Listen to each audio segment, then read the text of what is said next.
Hello. So we're right now at Japan Okinawa Farm. It's at the north of Okinawa, which is the Yanbaru Farm, right? Yeah, and the Yanbaru National Park. Yes. And so when was it acquired? You know, it took a long time. It was a lengthy process getting the purchase accepted because it is in the national park. And the reason why the government finally accepted us to purchase was because of seed to sale practices. Yes, because I know that the Japanese government is really very stringent about the requirements and the standards of the purchaser. And so that's why, because of the seed to seal of Young Living, they actually accepted the purchase, right? And I heard we are the only one with owning the farm inside the national park. Is it? Or it's absolutely unique. yes. I can't be for certain, but that's my understanding. Right? Yeah. So here at the actually next to us is the distillery. Is a mini distillery at the You can take a look at the temporary setup, and you can see that these cookers, right? They're moved from the Ecuador farm.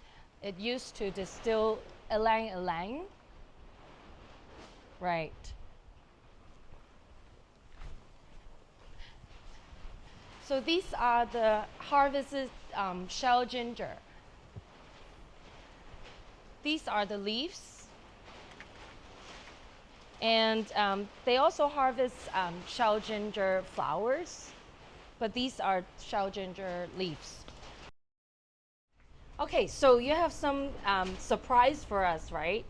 Yeah, and so any farm you visit, you know, under seed to still, we do what's called regenerative ag, and that's what allowed us to make the purchase here. And basically it means we rewild agriculture, or we have agriculture in complete harmony with nature. And so that happens in a lot of different ways. And part of it is through beneficial insects that would appear in nature. And so this is a worm house. So what are these on top? So this is different nutrients we're giving the worms, or giving them food basically. And then if so we go, I see leaves and eggshells and all kinds of things they're gonna eat. okay. And then as we go down, Ooh. So I see it's different layers. yeah. Why do you need different layers? Well, what we're gonna try to do eventually is in the bottom, see through here, we collect what's called a tea. Oh. And the worms, they digest all this, and then the different layers, they create what's called worm casting. Without worms, we actually really wouldn't have topsoil. A healthy acre of topsoil should have 500 pounds of earthworms. And so they create basically looks like earth. And so that's the layer here. And then they give out an excretion that's actually liquid. And what's really important about that is the positive bacteria from their guts actually show up, especially in the liquid. And that's why there's this, right? Yeah, that's why we have that. And so the different layers are creating different excretions from them that we then put on the fields. And then we also take the worms and spread them in the fields too. And they create aeration and soil structure. Where's the one with all the worms? We saw them. There it is, just now. Yeah, this one.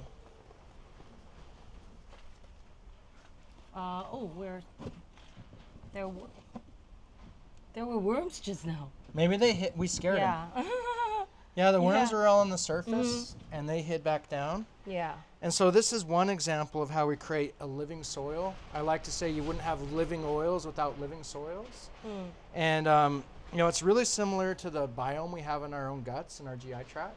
Right. And the soil is basically a mirror of that. And then also it creates a habitat where we don't disturb the soil for native pollinators. And so maybe you've seen these studies we've done with Dr. Wilson.